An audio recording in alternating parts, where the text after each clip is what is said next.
SONA out, impeachment trial in. Back to business na punta sa Senate kay magsugod na ang ikanapo nga adlaw sa impeachment trial ni Vice President Sara Duterte.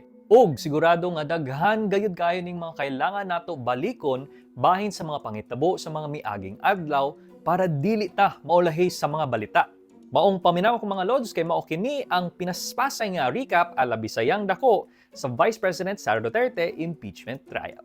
Week 1 nagsugod ang trial proper on July 6, 2026, day number 1 of the impeachment trial. Diri nakita nato ang debate sa mga minority ug majority bloc bahin sa issue sa kung kinsa ang dapat mahimong presiding officer, si Senate President Sherwin Gatchalian ba or usa sa mga senador.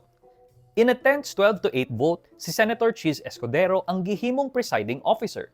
Gianunsyo ni Escudero nga 16 ang kailangan nga votes para makonvict ang usa ka impeached official ug iyang gimando ang pag-uli sa box nga nagkupot sa tax records ni Vice President Sara Duterte sa Bureau of Internal Revenue.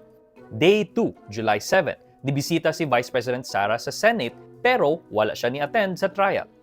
Giplay sa trial court ang video ni Sara Duterte kundi iningon siya nga gusto niya putlon ang ulo ni President Ferdinand Marcos Jr.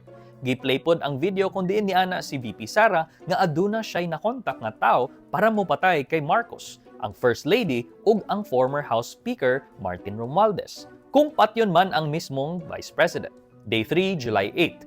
Ari nagsugod ang pag-cross-examine sa defense team sa kay NBI agent John Marcalilong bahin sa iyang affidavit of transcription sa investigasyon sa November 23, 2024 press conference ni Vice President Sara.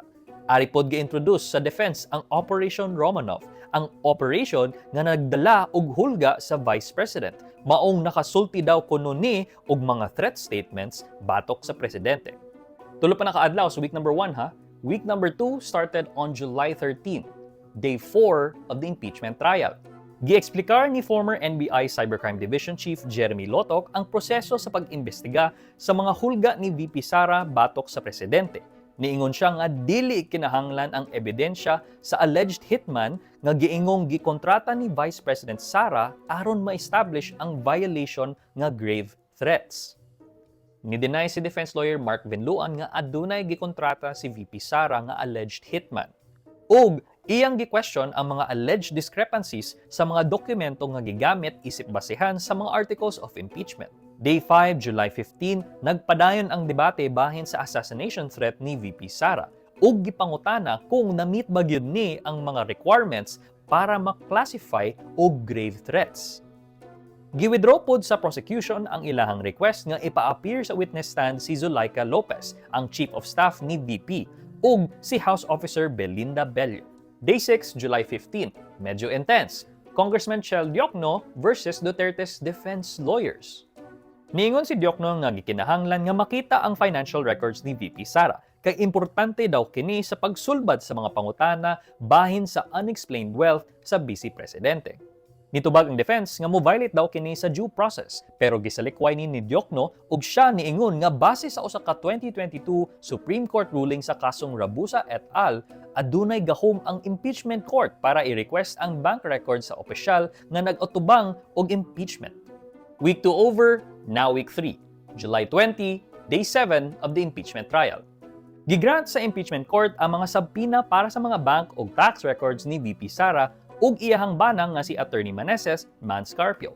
Take note, 20 years of financial records ang gipasabpina.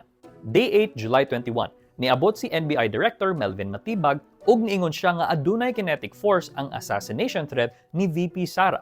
Ang iyahang ehemplo ani kay ang statement ni Davao City Mayor Basi Duterte sa usa ka event kuyog ang Rage Coalition. Diin niingon ang Davao City Mayor nga isara ang ulo nga kailangan nila, ang ulo ni Bongbong Marcos. Niingon pod si Matibag nga naanay na-identify ang NBI nga mga persons of interest nga posibleng makatudlo nila kung kinsa jud ang alleged hitman ni VP Sara. Day 9, July 22, gi-question sa defense ang argumentong kinetic force ni Matibag ug kung wala ba nabutang sa NBI sa saktong konteksto ang threat statement ni VP Sara. Gitubag ni Matibag og niingon nga dili ibaliwala sa law enforcement ang mga hulga bisan pa og alleged pa na. Ug sa dihang gi-wrap up sa prosecution ang Article 4 o ang grave threat section sa Articles of Impeachment. Diri pod na human ang ato ang bisdak nga recap. Magpadayon ang impeachment trial karong July 29 ug magpadayon mi sa Raptor og hatod ninyo og mga balita gikan mismo sa impeachment court. For more updates, i-download ang Rappler Communities app and join us on the impeachment trial chat room.